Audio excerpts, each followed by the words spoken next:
بسم اللہ الرحمن الرحیم قال اللہ تبارک و تعالی فی القرآن المجید قل بفضل اللہ و برحمتہ فبذلک فلیفرحوا هو خیر مما یجمعون صدق اللہ العظیم۔ واجب الاحترام حضرت علامہ نیاز احمد سورانی صاحب دامت برکاتوں کو بلا لیا، دیگر قابل صد احترام علماء کرام، معزز مہمانان گرامی، قائدین تحریک منہاج القرآن اور آج کی اس عظیم الشان محفل میلاد مصطفیٰ صلی اللہ علیہ وسلم میں موجود جملہ حاضرین مکرم، السلام علیکم ورحمۃ اللہ وبرکاتہ۔ اللہ رب العزت کا لاکھ لاکھ شکر ہے کہ جس نے اپنی توفیق خاص اور حضور نبی اکرم صلی اللہ علیہ وآلہ وسلم کے نالین مبارک کے تصدق سے ہمیں آج کی اس نہایت ہی بابرکت نشست میں حاضر ہونے کی توفیق عطا فرمائے، اور جس حسن نظم، جس خوبصورتی اور جس محبت اور ذوق و شوق کے ساتھ آج کی اس محفل کا اہتمام کیا گیا ہے، میں اس پر اس محفل کے جملہ منتظمین کو، اہالیان ڈبی شاہ کو، اور بالخصوص ڈاکٹر محمد سلیم صاحب کو، محترم محمد قدیر صاحب اور بالخصوص آج کی اس محفل کے نگران حضرت علامہ حافظ غلام رسول صاحب اور ان کے علاوہ ہر وہ شخص جس نے کسی بھی حوالے سے آج کی اس محفل کے انتظام و انصرام میں حصہ لیا ہے، میں سب کو دل کی گہرائیوں سے مبارکباد بھی پیش کرتا ہوں اور دعا گو ہوں کہ اللہ رب العزت آپ کی اس کاوش کو اپنی بارگاہ میں شرف قبولیت عطا فرمائے۔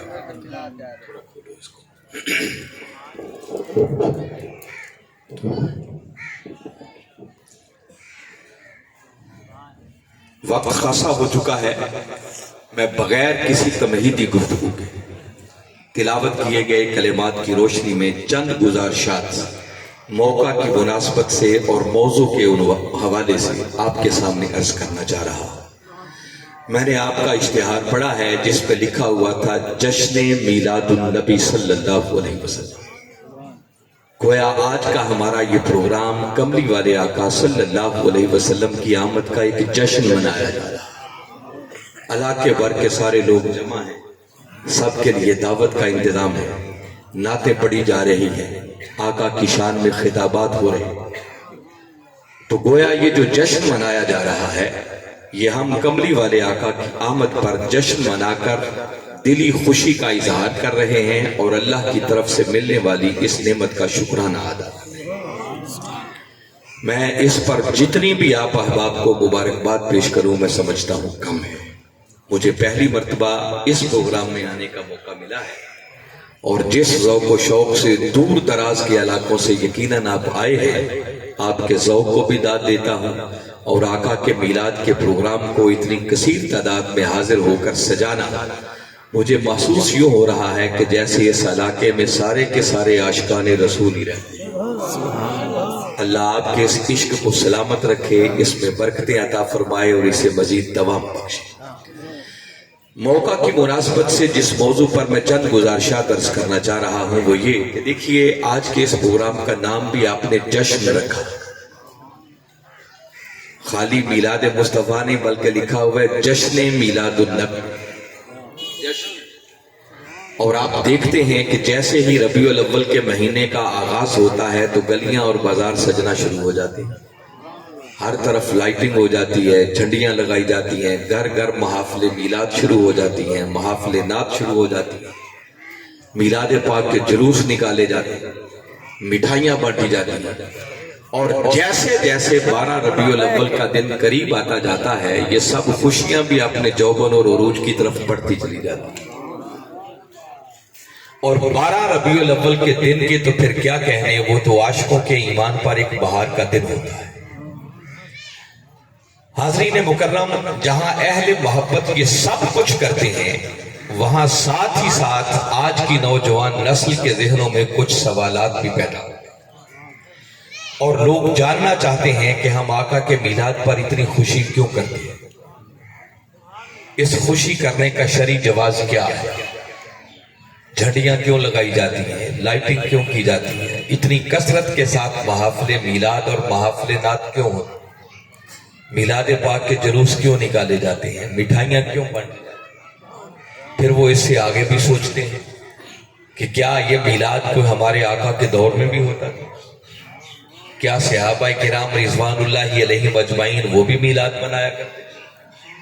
پھر سوچتے سوچتے اس نتیجے تک بھی پہنچتے ہیں کہ چونکہ میلاد آقا کے دور میں نہیں تھا تو لہٰذا میلاد ناجائز ہے۔ اور ایک سوال اور جو ذہنوں کو بڑا ڈسٹرب کرتا ہے وہ یہ کہ 12 ربیع الاول کا دن اگر ہمارے آقا صلی اللہ علیہ وسلم کی ولادت باسعادت کا دن ہے تو اسی دن ہمارے آقا کا وصال مبارک بھی ہوا۔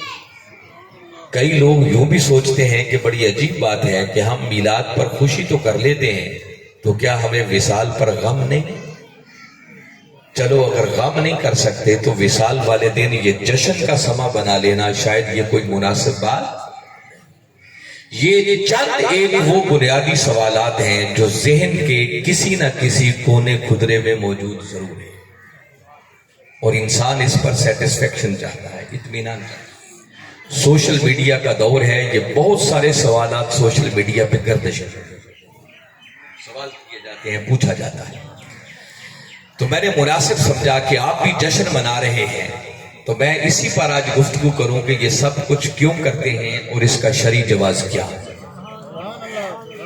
ایک بات ذہن نشین رکھ لیں کہ میں جو کچھ کہنے والا ہوں میری گفتگو کا مقصد کسی میلاد نہ منانے والے کے اعتراضات کا جواب دینا نہیں ہے، جس کا جو عقیدہ ہے اسے سلامت۔ ہمارے قائد نے ہمیں ایک ہی بات سمجھائی ہے کہ بیٹے اپنے عقیدے کو چھوڑنا نہیں ہے اور کسی دوسرے کے عقیدے کو چھیڑنا نہیں۔ اگر اس ایک اصول پر عمل کر لیں تو بہت ساری پریشانیاں ختم ہو سکتی ہیں۔ اگر کسی کے ذہن میں خیال آئے کہ پھر میں اس موضوع پر گفتگو کیوں کر رہا تو میں اس کی ایک ریزن آپ کو بتا دیتا ہوں، وجہ بتا دیتا ہوں۔ وجہ اس کی یہ ہے کہ دیکھیے اگر ہمارے بچے، ہمارے نوجوان جن کے والدین، جن کے آباء و اجداد کئی نسلوں سے آقا کا میلاد مناتے چلے آئے، اگر ہمارے ان بچوں کے ذہنوں کے اندر میلاد کے حوالے سے کوئی شکوک و شبہات کی گرد پیدا ہو جائے تو میرا یہ فرض بنتا ہے کہ کملی والے آقا صلی اللہ علیہ وسلم کی بارگاہ اقدس کا جھاڑو بردار بن کر اس گرد کو صاف کرنے کی نوکری انجام دوں، تاکہ ہمارے بچوں کے ذہن کلیئر ہو سکے، شرع صدر اور وہ پورے ایمان اور یقین کے ساتھ آقا کا میلاد منانے کے لیے تیار ہو سکے۔ اور اگلی بات یاد رکھیں، میں جتنی گفتگو کروں گا بہت آسان کر کے اس کو خطاب سمجھ کے نہیں سننا، یوں سمجھیں یہ ایک تربیتی نشست ہے۔ بدقسمتی یہ ہے کہ جو اچھی محافل ہیں وہ ہیں، میں ان کا انکار نہیں کرتا، مگر اکثر و بیشتر دین کے نام پر سجنے والی محافل کا مقصد سوائے تفریح تباہ کے اور کچھ نہیں ہے۔ لوگ وقتی طور پر انجوائے کرنے آتے ہیں، حظ لینے، نہ آنے والے شاید کوئی مقصد لے کے آتے ہیں اور نہ سٹیج پر بیٹھ کے بولنے والے کو مقصد لے کے آتے ہیں کہ لوگوں کو دینا کیا ہے۔ لوگ آتے ہیں کہ چلو چلتے ہیں، دیکھتے ہیں مولانا صاحب زور کتنا لگاتے ہیں، وہ کرسی سے اچھلتے کتنا ہیں، دوسروں کو برا بھلا کتنا کہتے ہیں، لطیفے کتنے سناتے ہیں، چٹکلے کتنے۔ اور میں نے یہ دیکھا ہے کیونکہ یہ میرا فیلڈ ہے، وہ کرتا رہتا ہے، جو مولوی جتنے لطیفے سناتا ہے اس کی فیس بھی اتنی نہیں، اور جو اچھی سمجھداری کی بات کرے شاید اس کی بات کو کوئی دھیان سے سنتا بھی نہیں۔ یہ بدقسمتی ہے آج کے دور کی جس میں ہم داخل ہیں۔ ایک بات آپ سے کہنے لگا ہوں جو شاید پیر صاحب بھی فرما رہے تھے کہ جب کبھی بھی کسی دین کے نام پر سجنے والی محفل میں آئیں تو کبھی تماشائی بن کر نہیں آئیں، گھروں سے باوضو ہو کر آیا کریں، اچھے کپڑے پہن کر آیا کریں، سروں کو ڈھانپ کر آیا کریں، اور اللہ کی بارگاہ میں ایک دعا کر کے آیا کریں کہ مولا تیرے دین کے نام پر سجنے والی محفل میں جا رہا ہوں، میرے سنورنے کا کچھ سامان ہی کر دے۔ جب آپ سارے اس نیت سے آئیں گے تو ممکن ہے آپ کے اخلاص کے صدقے باری تعالیٰ بولنے والے کو بھی کوئی اچھی بات کرنے کی توفیق دے۔ میری باتوں کو تقریر سمجھ کے نہیں سننا کہ ایک کان سے سنے دوسرے سے نکال دیں، ان باتوں کو یاد کرنا ہے۔ اور میں چاہتا ہوں میری آج کی گفتگو کے بعد آپ کے پاس اتنے دلائل اس موضوع پر اکٹھے ہو جائیں، اب اگر آپ سے کوئی میلاد پر سوال کرے، کوئی بات پوچھے، تو آپ سن کے پریشان نہ ہو جائیں، بلکہ وہیں کھڑے کھڑے اس کو اتنے دلائل دے دیں کہ آپ کی جواب کو سن کر وہ میلاد پر سوال کرنے والا نہ رہے، بلکہ وہ خود میلاد منانے والا۔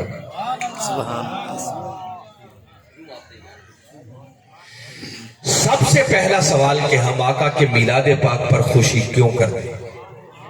یاد رکھیں جواب بڑا سادہ سا ہے کہ ہم آقا کے میلاد پاک پر خوشی اس لیے کرتے ہیں کہ میلاد پر خوشی کرنے کا حکم خود خدا نے دیا، اور اللہ کے حکم پر عمل کرنا عبادت ہے۔ ہم اللہ کا حکم سمجھ کر عبادت جانتے ہوئے آقا کے میلاد پر خوشیاں کرتے ہیں۔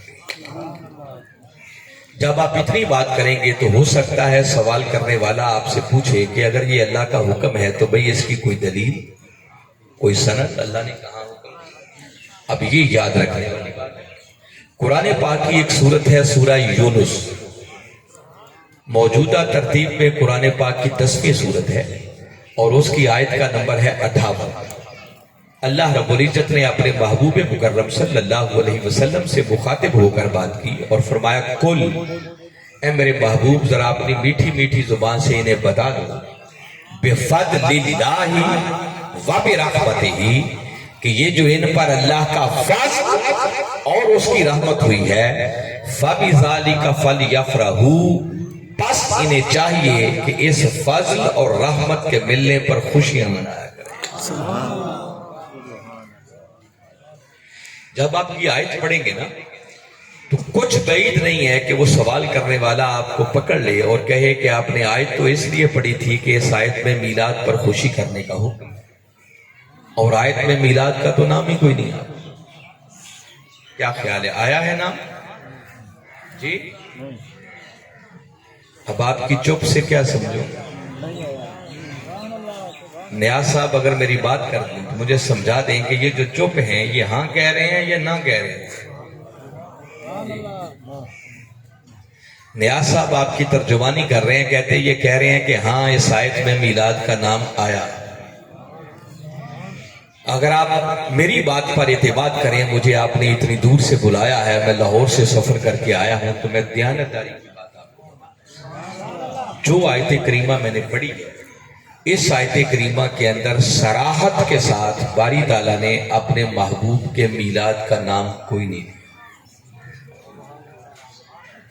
اگر شک ہے تو میں دوبارہ آیت پڑھ رہا ہوں، اس کا ترجمہ بھی کر رہا ہوں تاکہ غور سے سنیں۔ باری تعالیٰ نے فرمایا یہ ہے کل، محبوب ان کو بتا دو، اپنی میٹھی میٹھی زبان سے اعلان کر دو، بفضل اللہ و برحمتہ، کہ یہ جو ان پر اللہ کا فضل اور اس کی رحمت ہوئی ہے، فَبِذَلِكَ فَلْيَفْرَحُوا، پس انہیں چاہیے کہ اس پر خوشیاں منائیں۔ میلاد کا نام تو کوئی نہیں۔ تو اگر کوئی آپ سے یہ پوچھے کہ آپ نے تو آیت پڑھی تھی کہ میلاد پر خوشی کرنے کا حکم ہے، تو میلاد کا تو ذکر ہی کوئی نہیں آیا، خوشی کیسے ثابت ہے؟ تو پریشان نہیں ہوں، اب آپ کو وہ بات سمجھا رہا ہوں کہ جواب کیا انہیں کہ درست بات ہے، اللہ نے اس آیت میں اپنے محبوب کے میلاد کا نام صراحت کے ساتھ ہوا، مگر ایک بات حق ہے جس کا کوئی شخص انکار نہیں کر سکتا کہ باری تعالیٰ نے حکم یہ دیا ہے کہ جس شخص کو جب بھی، جہاں بھی، جتنا بھی اور جس حال میں اللہ کا فضل اور اس کی رحمت ملے، اسے چاہیے کہ اس فضل اور رحمت کے ملنے پر خوشی کرے۔ یہ حکم تو ہے نا، اس کا تو کوئی انکار نہیں کر سکتا۔ اب یاد رکھیں اللہ کے فضل کی بھی کروڑوں شکلیں ہیں اور اس کی رحمت کی بھی کروڑوں شکلیں، یہ کسی ایک شکل میں بند نہیں ہے۔ کوئی بیمار تھا، اسے صحت مل گئی، اللہ نے اس پر فضل بھی کر دیا، رحمت بھی کر دی۔ کوئی بے اولاد تھا، اللہ نے اولاد کی نعمت دے دی، یہ اس پر اللہ کا فضل بھی ہو گیا، اس کی رحمت بھی ہو گئی۔ کوئی زمیندار تھا، اس کی فصل اچھی ہو گئی، اس پر اللہ کا فضل بھی ہو گیا، رحمت بھی ہو گئی۔ کوئی بے روزگار تھا، اچھی نوکری مل گئی، اس پر اللہ کا فضل بھی ہو گیا، اس کی رحمت بھی ہو گئی۔ ایسی کروڑوں شکلیں، مگر ڈپی شاہ والوں یاد رکھو، اس کائنات کے اندر اللہ کا سب سے بڑا فضل وہ خود ذات محمد مصطفیٰ صلی اللہ علیہ وسلم، اور اللہ کی سب سے بڑی رحمت وہ بھی وجود محمد مصطفیٰ صلی اللہ علیہ وسلم۔ بلکہ حق بات تو یہ ہے کہ کائنات کے اندر جس کو بھی اللہ کا فضل اور اس کی رحمت ملتی ہے، وہ تو ملتی ہی مصطفیٰ کے قدموں کے سبحان اللہ۔ ڈپی شاہ والو، جب عام فضل اور رحمت کے ملنے پر اللہ نے خوشیاں کرنے کا حکم دے دیا، تو مجھے بتائیں وہ ہستی جو اللہ کا سب سے بڑا فضل بھی ہے، اللہ کی سب سے بڑی رحمت بھی ہے، ہر فضل اور رحمت ملتا بھی انہی کے قدموں کے صدقے سے ہے، تو کیا ایسی ہستی کے ملنے پر خوشیاں نہیں ہونی چاہیے؟ وہ تو پہلے سے بھی بڑھ کر ہونی چاہیے، وہ تو اس آیت سے ثابت ہو رہا۔ دوسری بات، مفسرین نے اس آیت کی ایک تفسیر اور بھی، قرآن کی ایک ایک آیت کی کئی تفسیریں ہوتی ہیں، اور کسی ایک تفسیر کی وجہ سے باقی تفسیریں باطل نہیں ہو جاتی۔ ہر تفسیر کا ایک اپنا درجہ ہوتا ہے، اپنا مرتبہ۔ مفسرین نے لکھا کہ چونکہ اس آیت سے جو پچھلی آیت ہے اس میں باری تعالیٰ نے قرآن کا ذکر کیا، کیا انسانوں تمہارے پاس قرآن کی شکل میں موعظت نصیحت آ گئی، تو پچھلی آیت میں چونکہ قرآن کا ذکر ہے تو باری تعالیٰ نے اسی مضمون کو جاری رکھتے ہوئے آگے فرمایا ہے کہ لوگوں، یہ جو قرآن کی شکل میں تم پر اللہ کا فضل اور اس کی رحمت ہوئی ہے، پس اس قرآن کے ملنے پر خوشیاں منائیں۔ یہ ایک تفسیر ہے اس آیت کی۔ بعض لوگوں نے اسی کو پکڑا، شور مچا دیا اور کہا کہ اس آیت میں تو قرآن کے ملنے پر خوشی کرنے کا حکم ہے، میلاد کی خوشی کہاں سے نکلا؟ آئیے میں اس بات کو بھی نظر انداز نہیں کرنا چاہتا، اس پر بھی ایک ایمان افروز بات ہے۔ حاضرین مکرم، اگر فضل اور رحمت سے مراد اللہ کا قرآن بھی لے لیا جائے تو یہ بات طے ہو گئی کہ باری تعالیٰ نے قرآن کے ملنے پر خوشیاں کرنے کا حکم دیا۔ اور آپ کو یاد ہوگا جب رمضان کی 27ویں رات آتی ہے، جس کو ہم لیلۃ القدر کہتے ہیں، ہر مسجد میں ایک عالی شان پروگرام ہوتا ہے، اور کئی مساجد کے باہر جہاں اشتہار لگے ہوتے ہیں وہ آپ دیکھیں تو اشتہاروں پر لکھا ہوتا ہے جشن نزول قرآن۔ کیا لکھا ہوتا ہے؟ نزول قرآن کا جشن منایا جائے۔ اس جشن منانے کی بنیاد اور دلیل یہی قرآن کی آیت ہے۔ اللہ نے قرآن کے ملنے پر خوشی کرنے کا حکم دیا۔ مگر ڈپی شاہ والوں، میں ایک سادہ سا سوال آپ سے کرنا چاہ رہا ہوں کہ جس قرآن کے ملنے پر اللہ نے جشن کرنے کا، خوشیاں کرنے کا حکم دیا ہے، آپ نے کبھی سوچا ہے کہ اس قرآن کی اپنی حقیقت کیا ہے؟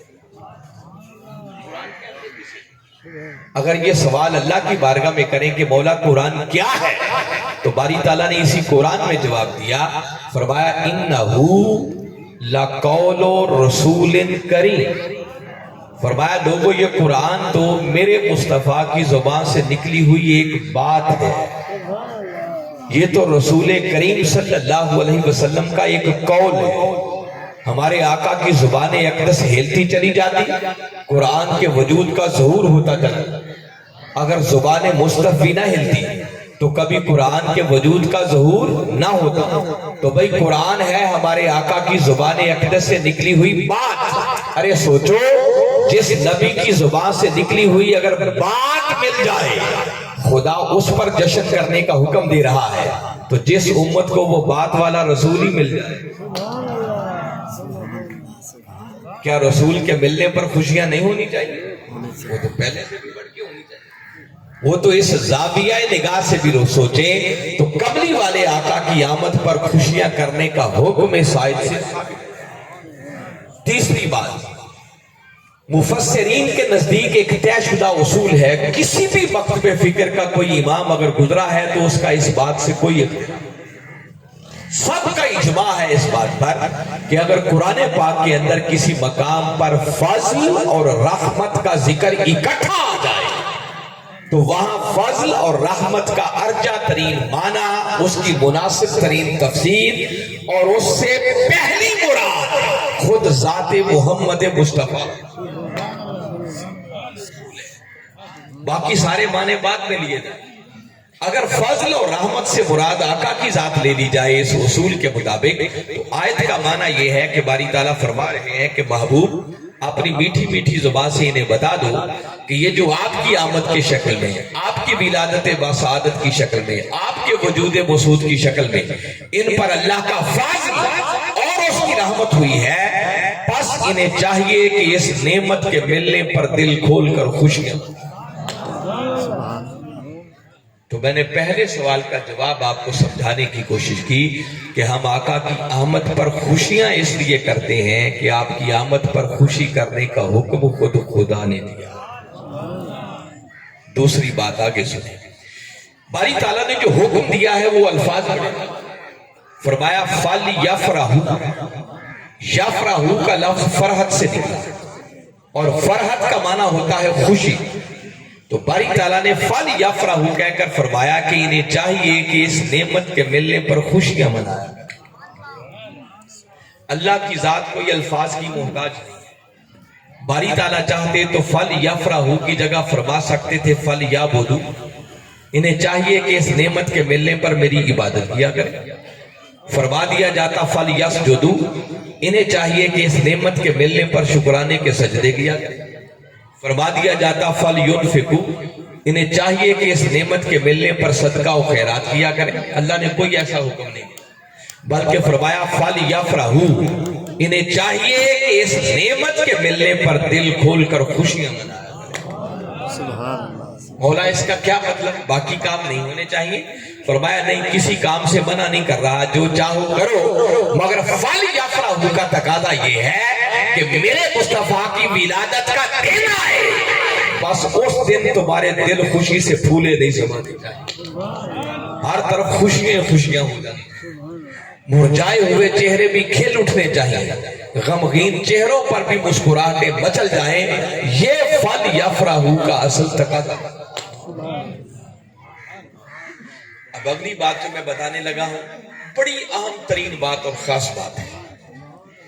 یہ جو ذہن میں سوالات پیدا ہوتے ہیں نا کہ ہم جھنڈیاں کیوں لگاتے ہیں، لائٹنگ کیوں کرتے ہیں، میلاد کے جلسے کیوں کرتے ہیں، میلاد کے جلوس کیوں نکالتے ہیں، محافل نعت کیوں کرتے ہیں اور مٹھائیاں کیوں بانٹتے ہیں، یہ کیوں والے جتنے سوالات ہیں، اللہ نے ان سارے سوالوں کا جواب ایک ہی لفظ فل یفرحوا کے اندر دیا۔ بات سمجھنے والی ہے، بہت غور سے سنیں، آپ کے سارے سوالوں کا جواب۔ آپ اس آیت کو جا کر پڑھیے گا، باری تعالیٰ نے فل یفرحوا کہہ کر اپنے محبوب کی آمد پر خوشی کرنے کا حکم تو دے دیا، مگر آگے پوری آیت کو پڑھ لیں، آگے باری تعالیٰ نے خوشی کرنے کا کوئی خاص طریقہ نہیں بتایا کہ خوشی کروں کیسے۔ اگر باری تعالیٰ کوئی ایک آدھ طریقہ بھی آگے بتا دیتے کہ خوشی یوں کرنی ہے تو ہم سارے کے سارے اسی ایک طریقے سے خوشی کرنے کے پابند ہو جاتے، کوئی دائیں بائیں سوچنے کی ضرورت نہ پڑتی۔ اللہ نے خوشیاں کرنے کا حکم دے دیا مگر خوشی کرنے کا آگے طریقہ کوئی نہیں بتایا، آگے اس بات کو کھلا رکھا، حکم کو اوپن چھوڑ دیا، جس کا مطلب یہ ہے کہ باری تعالیٰ اس حکم کو کھلا رکھ کر ہمیں فرمانا یہ چاہ رہے ہیں کہ لوگوں تمہارے علاقے کے اندر تمہارے رسم و رواج کے مطابق خوشی کرنے کا جو بھی جائز طریقہ ہو سکتا ہے، فرمایا ایک بات پیش نظر رہے کہ وہ طریقہ ناجائز نہیں ہونا چاہیے، وہ کام حرام کے زمرے میں نہ آتا، اللہ اور اس کے رسول نے اس کام سے منع نہ کیا ہو۔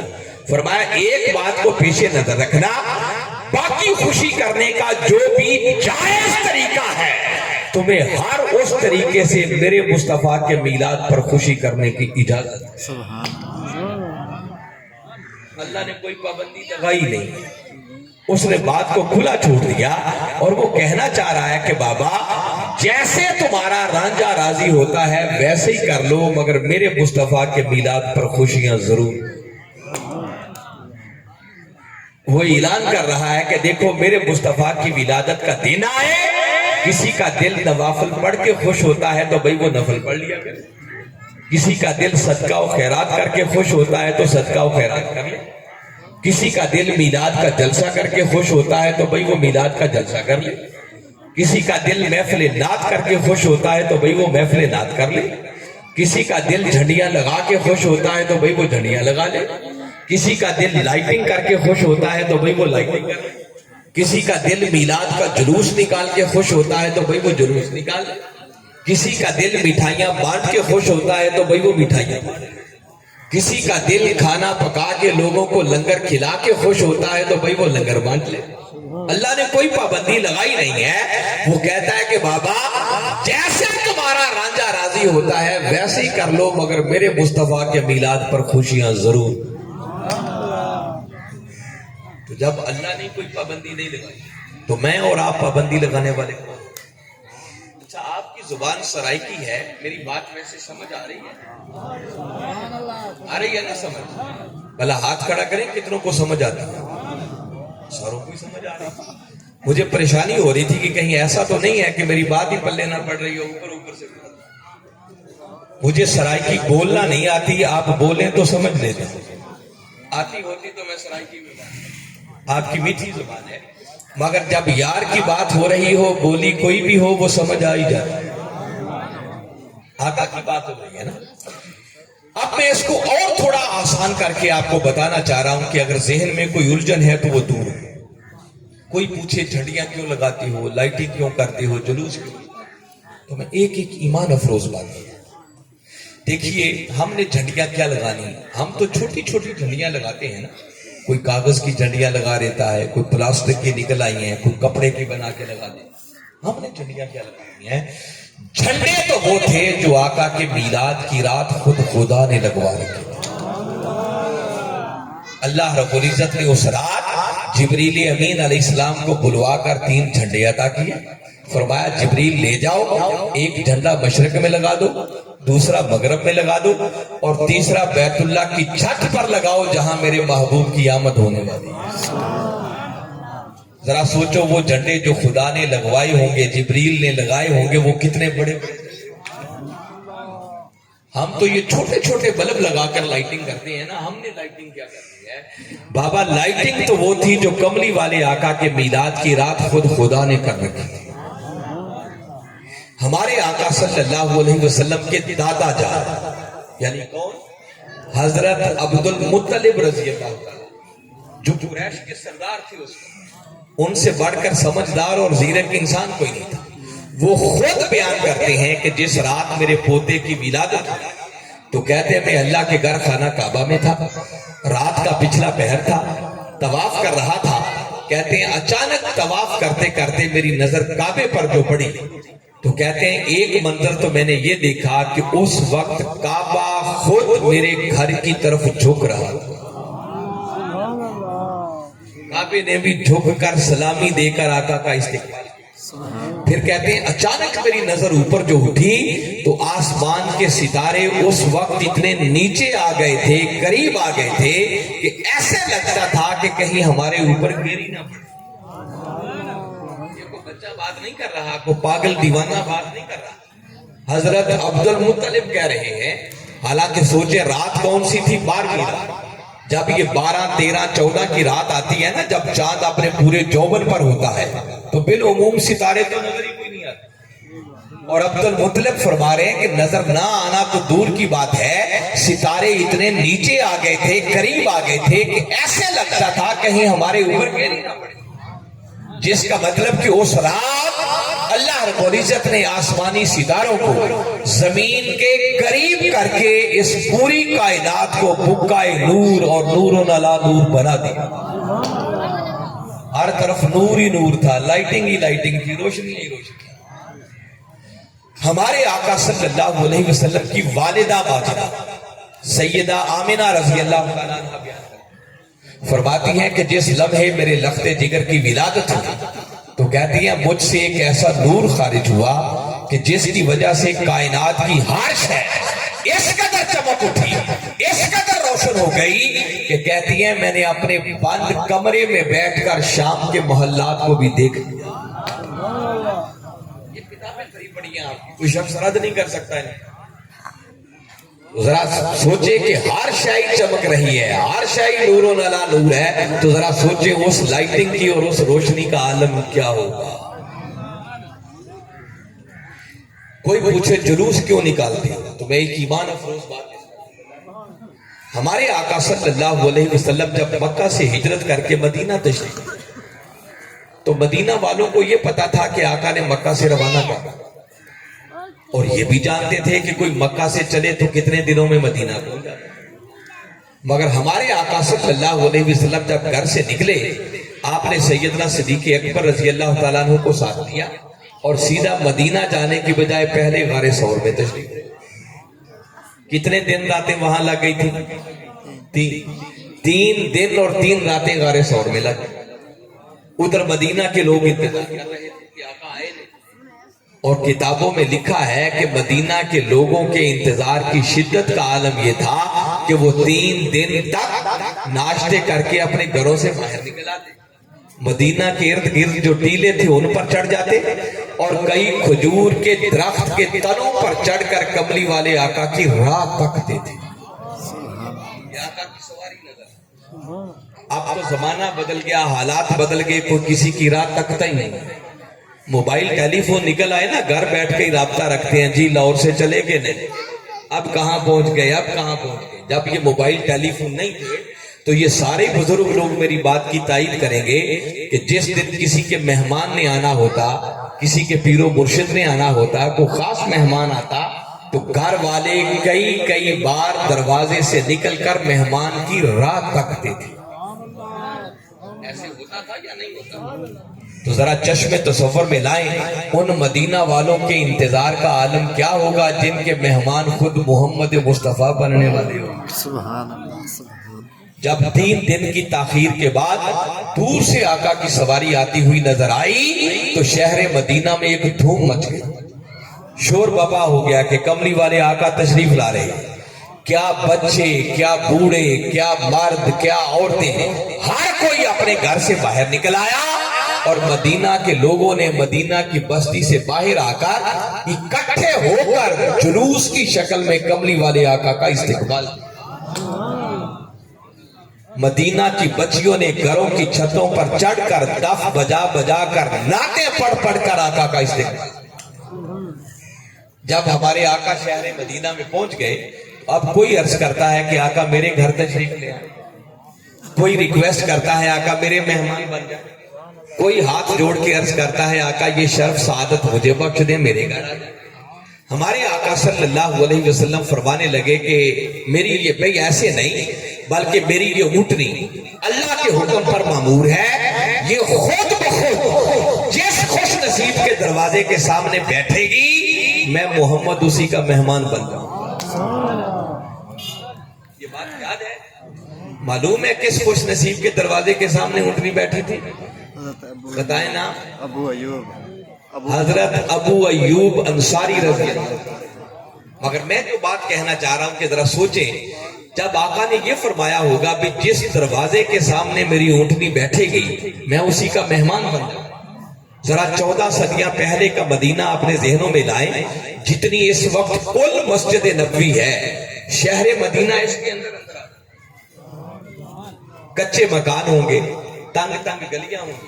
جب آقا نے یہ فرمایا ہوگا بھی جہاں میری اونٹنی بیٹھے گی میں اس کا مہمان بنوں گا، تو ذرا چشم تصور میں لائیں کہ آگے آگے آقا کی سواری ہوگی اور مدینہ کی گلیوں میں پیچھے مدینہ والوں کا جلوس ہوگا یا نہیں ہوگا؟ وہ جلوس ہی تو تھا اور کیا تھا. اور مدینہ کے لوگ نعرے لگاتے ہوئے آقا کو مدینہ کی گلیوں سے لے کے گزرتے جا رہے تھے. اور مدینہ والوں کا نعرہ تھا یا محمد یا رسول اللہ، یا محمد یا رسول اللہ، یا محمد یا رسول اللہ. یہ نعرے لگاتے ہوئے وہ آقا کو لے کر مدینہ کی گلیوں سے گزرتے چلے. جلوس بھی ہے، جلوس بھی آقا کی آمد کا ہے، آقا خود بھی اس میں موجود ہیں. اور اتفاق کی بات یہ ہے کہ جس دن آقا شہر مدینہ میں پہنچے وہ دن بھی پیر کا تھا. سا دن تھا جس دن ہمارے آقا پیدا ہوئے. کوئی اسے آقا کی آمد کا جلوس کہہ لے, کوئی آقا کی ولادت کا جلوس کہہ لے, کسی بات کو بھی رات نہیں دیا جا سکتا. تو پتہ چلا یہ جلوس نکالنا بھی کوئی نیا کام. پھر اس کے بعد یہ جو ذہنوں میں خیال آتا ہے اور لوگ سمجھتے ہیں کہ چونکہ میلاد آقا کے دور میں نہیں تھا لہذا میلاد ناجائز. یہ بات تو میں آپ کو بعد میں بتاتا ہوں کہ ہمارے آقا نے اپنا میلاد بنایا یا نہیں, اس پر بھی بات کریں گے. مگر ڈبی شاہ والوں ایک بات یاد رکھ لو, بڑی پکی سی بات آپ کو بتا رہا ہوں. اگر کوئی شخص یہ کہے کہ میلاد ناجائز ہے اس لیے چونکہ آقا کے دور میں نہیں تھا, یہ دلیل نہیں, تو اتنی بات سن کے سمجھ آئیں کہ اس بیچارے کو دین کی الف بے کا بھی پتہ کوئی نہیں. ایسی بات کوئی جاہل شخص کر سکتا ہے, عالم آدمی ایسی بات نہیں کر سکتا. یہ بات ہی غلط ہے. آپ پوچھیں گے کیوں؟ وجہ اس کی یہ ہے کہ دیکھیں اگر اصول یہ بنا لیا جائے کہ جائز صرف وہ ہے جو آقا کے دور میں تھا اور جو آقا کے دور میں نہیں تھا وہ سب کچھ ہی ناجائز ہے, تو یاد رکھیں جس دین پر آج ہم عمل کرتے ہیں نا کم و بیش اس کا 80% حصہ آج دین سے خارج کرنا پڑتا. میں موٹی سی بات آپ کو بتاتا ہوں. دیکھیے ہر شہر کے اندر ایک سے بڑھ کر ایک خوبصورت مسجد بنتی ہے نا, پکی مسجدیں, سنگ مرمر کی ٹائلیں, اونچے اونچے مینار, خوبصورت گنبد, دیواروں پر آیتیں لکھی ہوتی ہیں, درود پاک لکھا ہوتا ہے, اللہ اور اس کے رسول کے نام لکھے ہوتے ہیں. جیسی مسجدیں ہم آج بناتے ہیں ہمارے آقا کے دور میں تو ایسی کوئی مسجد نہیں تھی. کوئی تھی؟ مسجد نبوی بھی کچی تھی. تو کیا معاذ اللہ آقا کے دور میں ایسی مسجدیں نہیں تھی جو ان کو ناجائز اور بدعت کہہ کے شہید کروا دیں؟ کیا کریں گے؟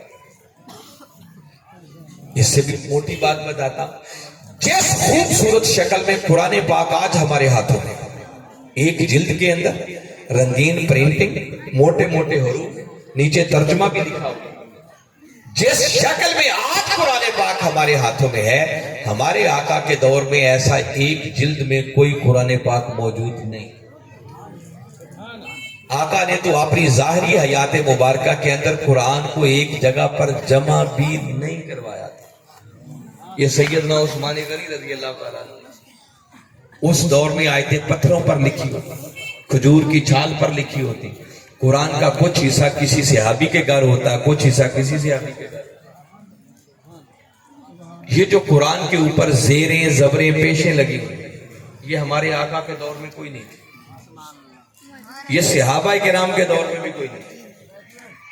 یہ تو بعد میں حجاج بن یوسف کے زمانے میں اس قرآن پر زیریں زبریں پیشیں لگا.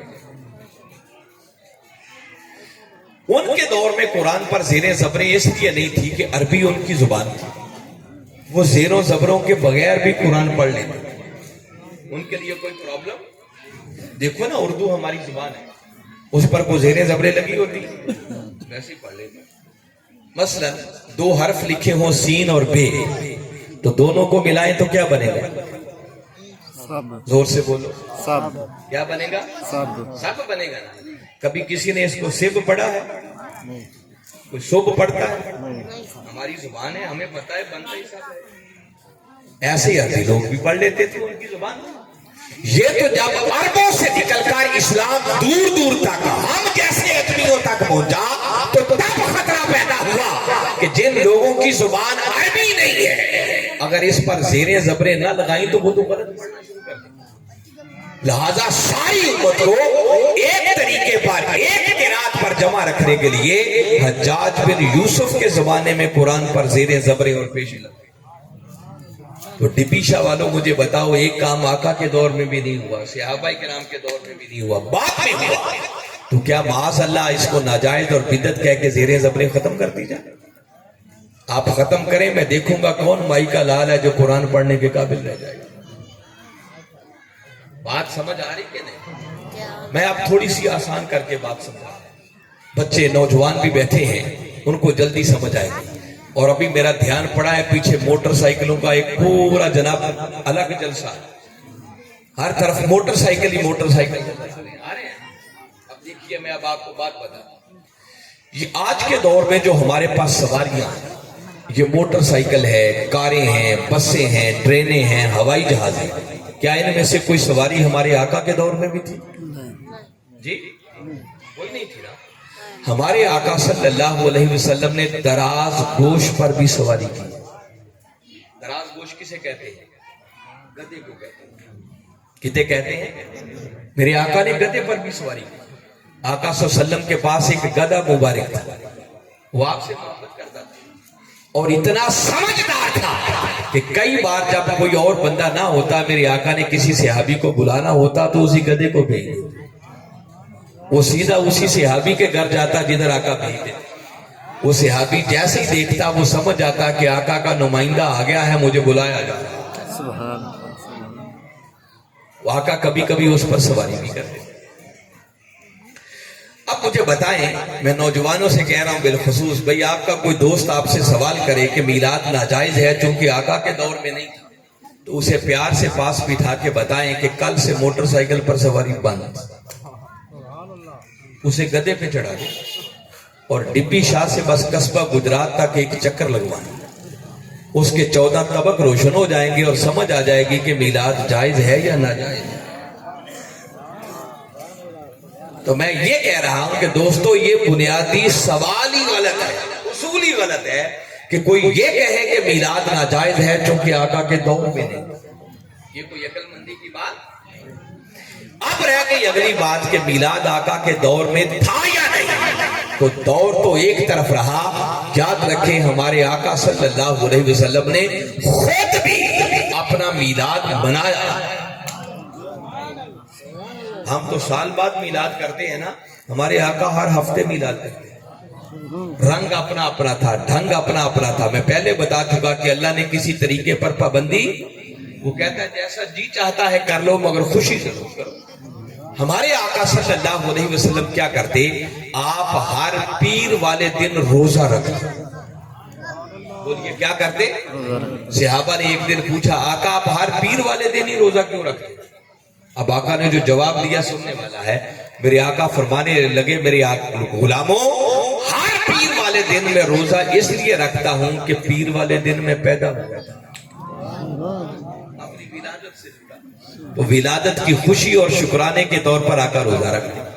جب ہمارے آقا مکہ سے ہجرت کر کے مدینہ تشریف لے گئے تو ایک موقع پر میرے آقا نے بکرے ذبح کر کے کھانا پکا کر مدینہ والوں کی دعوت بنایا، کھانا کھلا کے دعوت۔ کوئی آپ سے پوچھے کہ اچھا آقا نے تو روزہ رکھا، انہوں نے کھانا کھلایا، تم بیٹھ کے نعتیں پڑھنا شروع کر دیتے، ایسا میلاد کہاں؟ ایک پتے کی بات اس پر بھی بتا دیتا ہوں موٹی سی، یاد رکھے میں جتنی باتیں کر رہا ہوں نا، وقت کے مجدد حضور شیخ الاسلام پروفیسر ڈاکٹر محمد طاہر القادری مدث اللہ العالی، انہوں نے ایک کتاب لکھی ہے جس کتاب کا نام ہے میلاد النبی صلی اللہ علیہ وسلم۔ کم و بیش کوئی 1000 صفحات پر مشتمل کتاب۔ میں تو یوں سمجھے کہ دیگ میں سے چند چاول چکھا رہا ہوں، چونکہ آگے ہم نے عصر کی نماز بھی بر وقت پڑھی۔ آپ اس کتاب کو کبھی پڑھیں، میلاد کے حوالے سے ذہن میں اٹھنے والے ہر سوال کا بڑا شافی اور کافی جواب اس کتاب میں آتا ہے۔ میں تو چاہتا ہوں تھوڑے وقت میں ایک ایک بات کر کے سارا مضمون مکمل۔ اب سنیں، کوئی پوچھے کہ آقا کے دور میں نعتیں کہاں پڑھی جاتی، تو میں ایک ہی موٹی سی بات بتا رہا ہوں کہ ڈبی شاہ والوں اس بات پر پختہ ایمان اور یقین رکھو جو میں کہنے لگا ہوں کہ صحابہ کا اجتماع ہوتا، ہمارے آقا جلوہ افروز ہوتے اور باقاعدہ منبر لگتا۔ کیا ہوتا؟ جیسے آپ نے سٹیج بنایا ہوا نا، ایسے منبر رکھا جاتا۔ مجھے بتائیں اگر بندے ہی 2-3 بیٹھے ہوں تو منبر لگانے کی ضرورت پڑتی؟ جی، سٹیج بنانے کی ضرورت پڑتی؟ منبر کب لگایا جاتا ہے؟ جب جلسہ بہت بڑا ہو، مجمع زیادہ ہو، پھر بولنے والے کو اونچی جگہ پر بٹھاتے ہیں تاکہ سب کو نظر آئے۔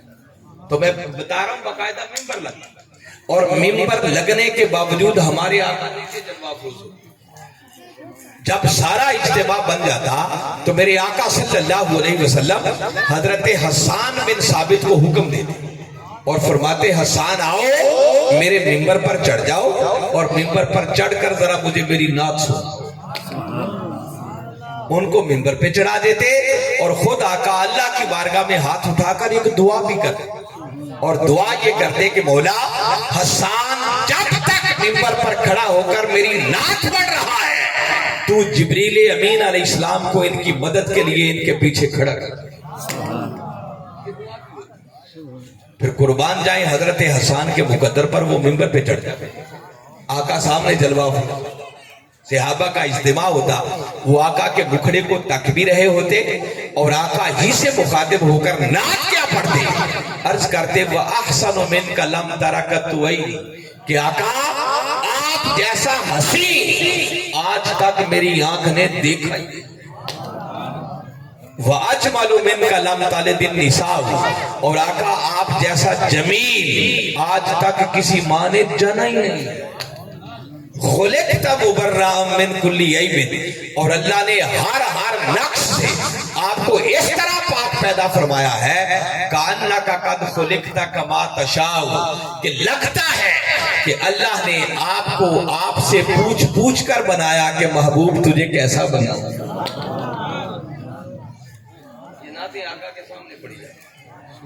ڈبی شاہ والوں مجھے بتاؤ جب صحابہ کا اجتماع ہو آقا خود صدر مجلس پر حضرت حسان نے ممبر پر چڑھ کر نعتیں پڑھ دی تو بتائیں یہ آقا کا میلاد نہ بنا تو کیا بنا؟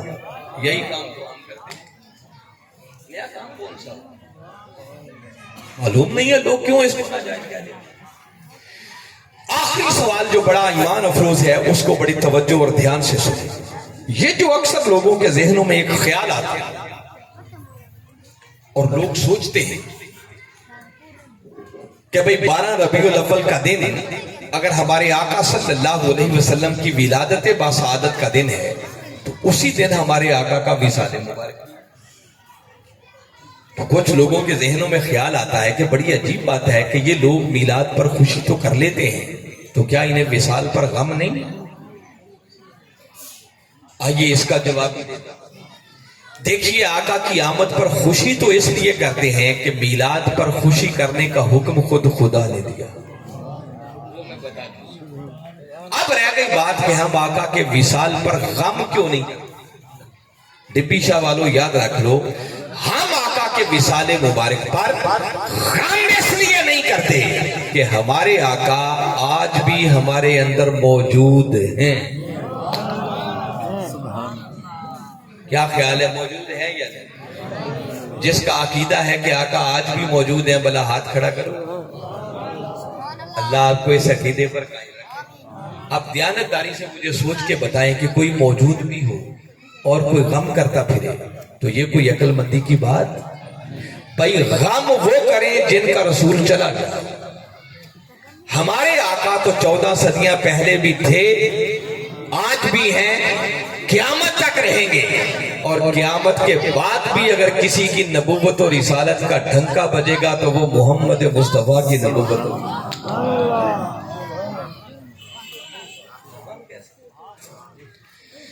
یہ ایک الگ ٹیکنیکل سبجیکٹ ہے جس پر پھر گھنٹوں بات ہو، مگر میں ان مشکل باتوں میں نہیں جانا چاہ رہا، مگر بات آپ کو خوب سمجھا دیتا ہوں۔ ایک سادہ سی بات آپ کو بتاتا ہوں۔ دیکھیے جب ہم کلمہ طیب پڑھتے ہیں کیا کہتے ہیں؟ لا الہ الا اللہ محمد رسول اللہ۔ اس کا کیا معنی ہے؟ اللہ کے سوا کوئی عبادت کے لائق۔ اور پھر کہتے ہیں محمد صلی اللہ علیہ وسلم اللہ کے رسول۔ کیا کہتے ہیں؟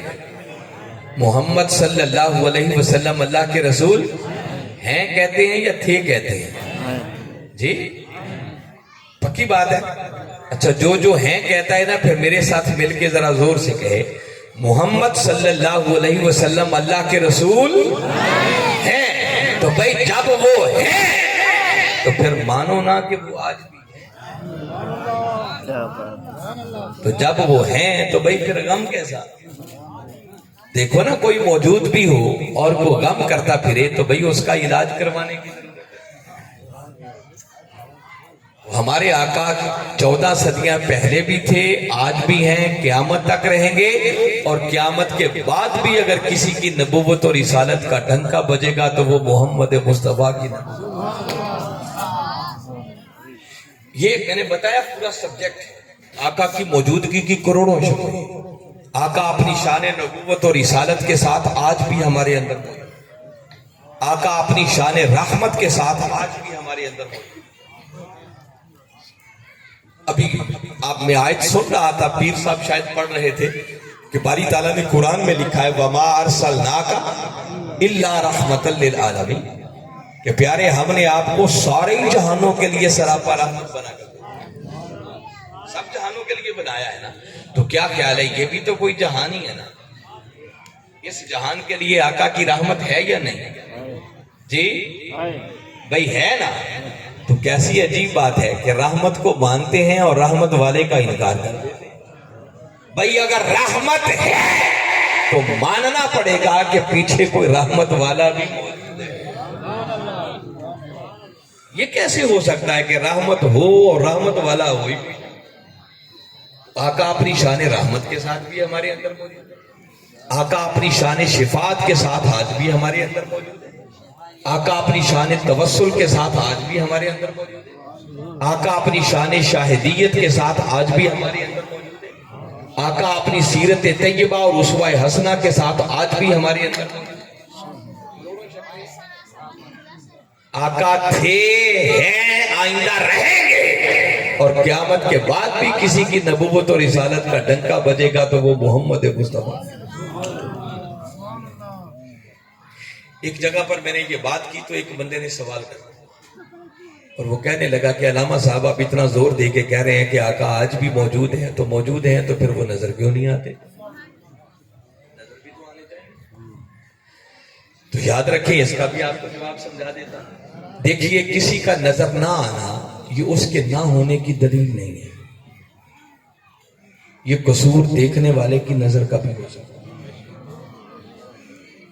اس کائنات کے اندر کروڑوں حقیقتیں ایسی ہیں جو ہمیں نظر نہیں آتی مگر ہم انہیں مانتے ہیں۔ جی مانتے ہیں نا۔ کئی چیزیں اتنی چھوٹی ہیں کہ ننگی آنکھ سے وہ نظر نہیں آتی، اور اگر آنکھوں کے سامنے خوردبین لگا دی جائے، مائکروسکوپ، تو وہ چھوٹی چیزیں بھی نظر آنا شروع ہو جاتی۔ اس کا مطلب اگر وہ نظر نہیں آتی تو قصور ہماری آنکھ کا، اس کا مطلب یہ نہیں کہ چیز موجود ہے۔ کئی چیزیں اتنی دور ہیں کہ وہ بھی ننگی آنکھ سے نظر، اور اگر اسی آنکھ کے سامنے دوربین لگا دی جائے، ٹیلیسکوپ، تو وہ دور والی چیزیں بھی نظر آتی ہیں۔ اس کا مطلب قصور ہماری آنکھ کا ہوا نا، کہ چیز تو ہے مگر ہمیں نظر۔ میں اور دلچسپ بات بتاتا ہوں، دیکھیے عید کا چاند کتنوں کو نظر آتا ہے؟ آج کل تو سوائے مفتی صاحب کے نظر ہی کسی کو نہیں، اور رات کے 11 بجے بھی نظر آ جاتا ہے، باقی کسی کو بھی نظر نہیں آتا۔ تو ہمیں نظر بھی نہیں آتا، ہم مان لیتے ہیں اور اگلے دن عید بھی کر لیتے ہیں۔ اس کا مطلب کہ نظر نہ آنا یہ کسی کے نہ ہونے کی دلیل۔ بتائیے اللہ موجود ہے یا نہیں؟ کبھی دیکھا؟ نظر بھی نہیں آتا مگر مانتے ہیں کہ اللہ ہے۔ تو میں پہلی بات جو سمجھا رہا ہوں کہ نظر نہ آنا یہ کسی کے نہ ہونے کی دلیل، قصور دیکھنے والے کی نظر کا بھی ہو سکتا ہے۔ آپ بزرگ لوگ بھی بیٹھے ہیں، کثرت کے ساتھ میری بات کی تائید کریں گے۔ ایک دور ہوتا تھا جب ریڈیو ہوتے تھے، ریڈیو دیکھے ہوں گے نا، ریڈیو کا ایک گول سا بٹن ہوتا تھا، اسے گھماتے تھے تو سوئی چلتی تھی، پھر ایک سکرین ہوتی تھی جس کے پیچھے نمبر لکھے ہوتے، وہ سوئی مختلف نمبروں پہ جاتی تھی، تو کبھی لاہور کا اسٹیشن چل پڑتا، کبھی ملتان کا چل پڑتا، کبھی کراچی کا چل پڑتا۔ ایسے ہوتا تھا یا نہیں ہوتا تھا؟ ہوتا تھا نا۔ آپ ذرا سوچیں کہ اگر وہ سوئی اسٹیشن سے تھوڑی سی آگے پیچھے ہو جائے تو نشریات آتی تھی؟ نہیں آتی تھی۔ پھر ٹی وی نکل آئی، ٹی وی کے چینل ہوتے تھے گھمانے والے، جب آپ چینل گھماتے تھے کبھی لاہور چلتا، کبھی کوئٹہ چلتا، کبھی کراچی، کبھی اسلام آباد، چینل بدلتے جاتے۔ اب مجھے سوچ کے بتائیں ڈاکٹر صاحب کو کیا ہوا بھائی؟ جی اچھا، اگر 5 منٹ بیٹھ جائیں پھر جائیں تاکہ یہ بات آپ کو بھی سمجھا۔ ضروری بات ہے. اگر ریڈیو کو سامنے رکھیں، ٹی وی کو سامنے رکھیں تو میں خاص بات کہہ رہا ہوں. ڈاکٹر صاحب توجہ سے سنیں، پوری غور سے یہ بات سنیں. اگر یہ سوئی کی سمجھ آ گئی ہے، ریڈیو ذہن میں ہے، تو دیانتداری سے مجھے بتائیں کہ جس کی سوئی ہلی ہوئی ہے، جس کی، میں ریڈیو کی سوئی کی بات کر رہا ہوں، جس کا چینل خراب ہے، وہ اگر باہر نکل کے شور مچانا شروع کر دے کہ پیچھے سے ہی سب کچھ بند ہو گیا، ارے ناداں، سوئی تو تیری اپنی ہلی ہوئی ہے، چینل تو تیرا اپنا خراب ہے، پیچھے سے کچھ بھی بند نہیں ہوا. اس لیے کہنا چاہ رہا ہوں کہ ناداں انسان، اپنے من کی سوئی کو، اپنے من کے چینل کو گنبد خضرا کے اسٹیشن پر سیٹ کر. خدا کی قسم صرف آواز نہیں، ساتھ تصویر بھی آئے. ہمارے آقا خالی سنائی نہیں دیں گے، ساتھ دکھائی بھی دیں گے.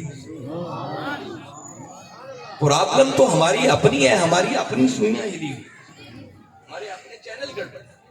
ان سے پوچھو جن کی سوئیاں مدینہ کے اسٹیشن پر لگی ہوئی، جن کے چینل گنبد خضرا کے اسٹیشن پر سیٹ تھے.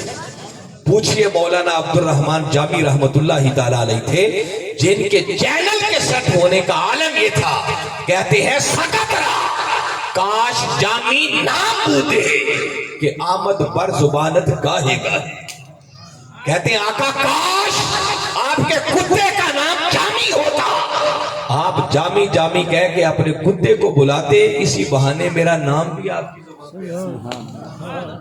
چینل اس طرح سیٹ تھے، سوئیاں یوں لگی ہوئی تھی. اور وہی مولانا عبد الرحمن جامی کہتے ہیں لوگوں، میں نے اپنی زندگی میں خواب میں نہیں، جاگتے ہوئے 72 مرتبہ کملی والے آقا کی زیارت.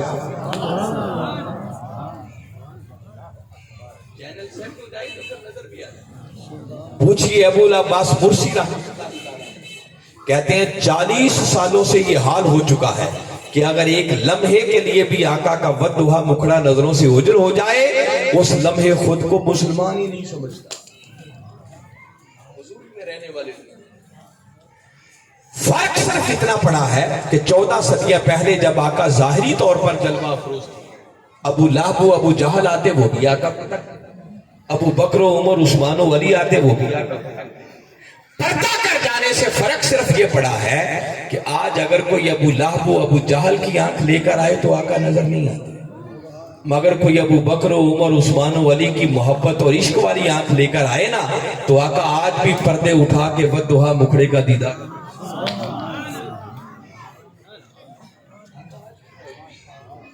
آقا اپنے جسم اصلی کے ساتھ، اپنی قبر انور کے اندر اس شان کے ساتھ زندہ اور حیات ہیں کہ وہاں رہ کر بھی آقا پوری کائنات کا مشاہدہ فرما رہے ہیں. اور ہمارے آقا جب چاہیں، جہاں چاہیں، جتنا چاہیں، جس پر چاہیں، جس حال میں چاہیں، آقا آج بھی کرم فرما رہے ہیں.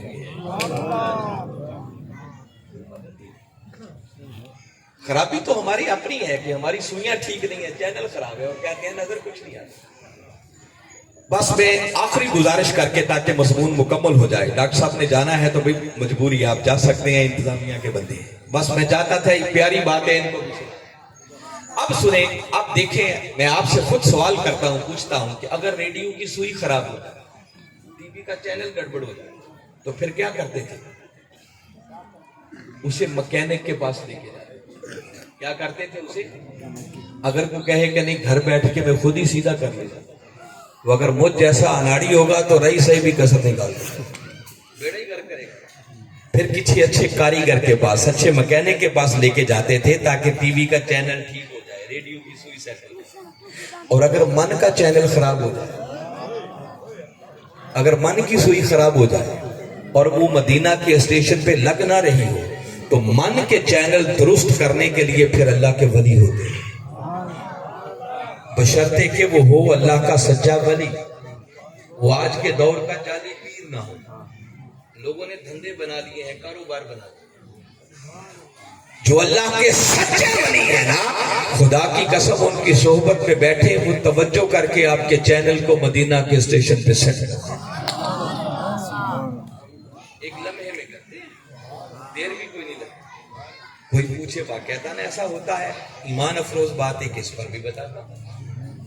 آپ کا ضلع مظفر گڑھ ہے اور مظفر گڑھ کے ساتھ ہی ادھر ایک ضلع جھنگ شروع ہوتا ہے اور جھنگ کی پہلی تحصیل ہے احمد پور سیال، اور وہاں اللہ کے ایک بزرگ اللہ کے ولی حضرت سلطان باہو رحمت اللہ تعالی علیہ، صدیوں پہلے کی بات ہے، اس دور میں بھی یہ کوئی بسیں ٹرینیں کاریں تو ہوتی نہیں تھی، لوگ پیدل سفر کرتے، باراتیں جانا ہوتی نا تو چونکہ سفر کر کے جانا ہوتا تو لمبی چوڑی سواری تو ہوتی نہیں تھی، لوگ پیدل جاتے تو وہ رات کو ہی چل پڑتا تاکہ رات سفر کر لیں اور دن چڑھتے ہی اپنی منزل پہ پہنچ جائیں۔ حضرت سلطان باہو رحمت اللہ تعالی علیہ کے زمانے کی بات ہے کہ ایک بارات جا رہی تھی اور اس بارات نے جانا تھا احمد پور سیال۔ کہاں جانا تھا؟ رات کی تاریکی تھی، اس علاقے میں کہیں گزر رہے تھے، گزرتے گزرتے رستہ بھول گئے، پریشان ہو گئے کہ رات کی تاریکی اور اندھیرا ہے، کس سے راستہ پوچھا؟ جیسے ہی رکے تو کانوں میں آواز پڑی کہ قریبی کھیتوں میں کوئی اللہ کا نیک بندہ ہے جو ہل بھی چرا رہا ہے، ساتھ اللہ کا ذکر بھی کر رہا ہے، اور وہ ہستی سلطان باہو رحمت اللہ تعالی علیہ۔ سوچا بھئی کوئی اللہ کا نیک بندہ ہے، چلو ان سے جا کے رستہ گئے، جا کے عرض کی بابا جی ہم نے احمد پور جانا تھا، رستہ بھول گئے ہیں، کیا بتا دیں؟ آپ سن کے فرمانے لگے بابا اسی انتظار میں تو ہوں کہ کوئی تو آئے جو احمد پور کا راستہ پوچھے۔ ایک ہی تو کام کرتے ہیں، لوگوں کو احمد پور کے راستے ہی تو بتاتے ہیں۔ کہنے لگے اچھا پھر بابا جی ہمیں بتا دو احمد پور کیسے جانا۔ فرمانے لگے بتانا کیا ہے، آؤ آج تمہیں احمد پور پہنچائی دیں۔ فرمایا میرے پیچھے پیچھے آ جاؤ، دائیں بائیں دیکھنے کی ضرورت ہے۔ ویسے ہی تاریکی تھی، نظر تو آتا کچھ نہیں تھا، رات کا اندھیرا تھا، بس چند قدم چلے، نظریں جو اٹھا کے دیکھا تو سامنے گنبد خضرا تھا۔ باراتی حیران رہ گئی، پوچھنے لگے بابا جی کہاں لے آئے؟ ہم نے تو احمد پور سیال جانا تھا۔ آپ فرمانے لگے میں صرف اسی احمد پور کو جانتا ہوں، کسی اور احمد پور کو نہیں جانتا۔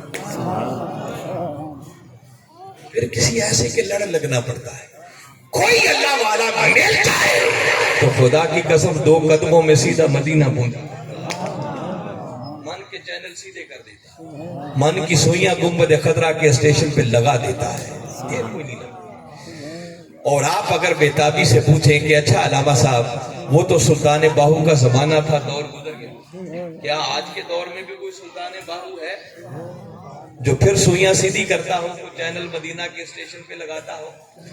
تو بھئی یاد رکھیں کوئی دور بھی ایسے لوگوں سے خالی نہیں، جس دن ایسے لوگ نہ رہے یہ دنیا بھی باقی نہیں رہے گی، انہی کے صدقے تو چل رہا ہے۔ معلوم نہیں ہزاروں ہوں گے کون کہاں کہاں بیٹھ کر کس کس کا چینل سیدھا کر رہا ہے، مگر میں آپ کو ایک بتاتا ہوں جن کو اپنی آنکھوں سے دیکھا اور کانوں سے سنا، جن کی صحبت میں ہزاروں آئے، جب آئے تھے تو کچھ اور تھے، جب گئے تو اور سے اور بن گئے۔ اس وقت کے سلطان باہو کو آج کے دور میں ڈاکٹر محمد طاہر القادری کہتے ہیں۔ قصبہ گجرات والوں یاد رکھو طاہر القادری جیسے لوگ روز روز پیدا نہیں ہوتے، صدیوں بعد ایسے لوگ پیدا ہوتے۔ ہمیں معلوم نہیں ہے ڈاکٹر طاہر القادری کس نے، اس مرد کلندر کو سنو، ان کی فکر کو سمجھو، خدا کی قسم وہ اپنے لیے نہیں جی رہے، ان کی زندگی کا ایک ایک لمحہ وہ کملی والے آقا کے دین اور آقا کی امت کی سربلندی کے لیے بس۔ اس مرد کلندر کو اپنی منزل اس دن ملے گی جس دن امت مسلمہ کی تقدیر کے فیصلے گنبد خضرا کے سائے میں ہونا شروع۔ مجھے آپ نے کیا سننا، میں تو نالائق سا بندہ ہوں، ان کے شاگردوں کے جوتوں میں بھی بیٹھنے کے قابل۔ کبھی سننا ہو تو اس وقت کے مجدد کو سنو، تمہیں سمجھ آئے دین کسے کہتے ہیں، میلاد کسے کہتے ہیں، آقا کی غلامی کیا ہے، اللہ کی بندگی کیا ہے۔ اور آج کے دور میں ان کو سننا کوئی مشکل نہیں، ہر شخص کے ہاتھ میں موبائل ٹیلی فون ہے، ہم فضول لغو اور بیہودہ چیزیں دیکھ کر بھی تو وقت ضائع کرتے ہیں نا۔ آپ اس پر جائیے گا، یوٹیوب پہ چلے جائیں اور صرف ڈاکٹر طاہر القادری لکھیں، اس مرد کلندر کے اتنے خطابات آپ کے سامنے آ جائیں گے کہ اگر کوئی شخص آج سے ہر روز ان کا نیا خطاب سننا شروع کرے تو میں دعوے سے کہتا ہوں بندے کی زندگی ختم ہو سکتی ہے، اس مرد کلندر کے خطابات ختم نہیں۔ ان خطابات کے اندر کوئی چٹکلے نہیں ہیں، کوئی لطیفے نہیں ہیں، کوئی دوڑے مائیے نہیں ہیں، یا قرآن کی بات ہے یا رسول کے فرمان کی۔ اس لیے سنے میں بتا رہا ہوں، ایسے لوگ روز روز پیدا آپ سنیں گے ایمان تازہ۔ ڈاکٹر طاہر القادری کا نگر نگر کوچا کوچا گلی گلی ایک ہی پیغام ہے کہ لوگوں آؤ، اگر کامیابی چاہتے ہو تو اپنے من میں کملی والے آقا کی محبت اور عشق کے چراغ روشن کرو، تن پر سیرت مصطفیٰ کا پہرا۔ ہم آقا کا میلاد مناتے ہیں، مگر اس میلاد کے نتیجے میں جو آقا کی سیرت طیبہ ملی، جو آقا دین لے کر آئے، اس پر عمل کرنے کو تیار یہ کمی ہے ہماری۔ آپ میری بات سے اتفاق کریں گے، اچھے لوگوں کی کمی نہیں، مگر اکثر ہمارے ہاں ہوتا ہے ساری رات کے جلسے ہوتے ہیں، نعتیں پڑھتے ہیں، صبح اٹھ کے فجر کی نماز بھی کوئی نہیں پڑھتا۔ ایسا ہوتا ہے یا نہیں ہوتا ہے؟ کیا خیال ہے جس بندے نے ساری رات نعتیں پڑھی، صبح فجر کی نماز بھی قضا کر دی، تو کیا اللہ اسے نہیں پوچھے گا نماز پڑھی ہے یا نہیں؟ معافی مل جائے گی؟ کوئی نہیں ملے گی۔ نمازیں ہم کوئی نہ پڑھیں، زکوٰۃ ہم کوئی نہ دیں، روزے ہم نہ رکھیں، حج کی فکر ہمیں کوئی نہ ہو، والدین کا ادب ہم نہ کریں، بیوی بچوں کے حقوق ہم ادا کوئی نہ کریں، پڑوسی ہم سے تنگ ہو، جھوٹ بھی بولیں، دھوکہ بھی کریں، فراڈ بھی کریں، اور سال کے بعد میلاد کا جلسہ کر کے سمجھیں بس بیڑا ہی پار، تو یہ مغالطہ ہے، یہ بات درست نہیں ہے۔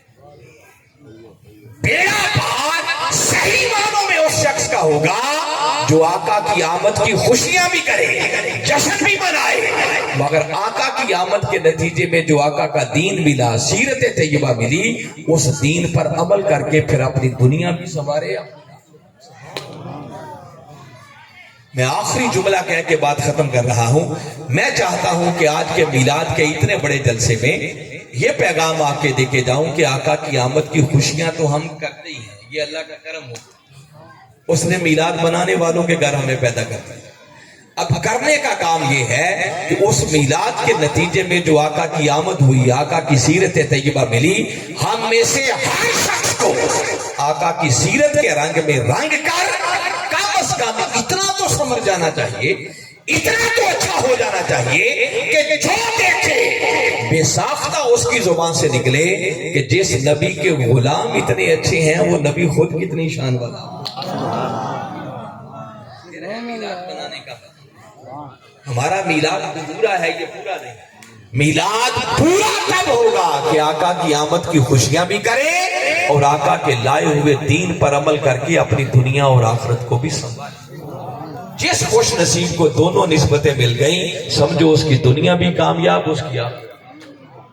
میں بارے دیگر آج کی اس محفل کے جملہ منتظمین کو دل کی گہرائیوں سے مبارکباد پیش کرتا ہوں۔ دعا گو ہوں اللہ آپ کی اس کاوش کو قبول فرمائے، اور جو کچھ میں نے کہا سمجھ کر ایمان لاتے ہوئے آقا کی سچی اور سچی غلامی کا پٹا اپنے گلے میں ڈال کر اپنی دنیا اور آخرت کو سنوارنے کی توفیق عطا فرمائے۔ وما علینا الا البلاغ۔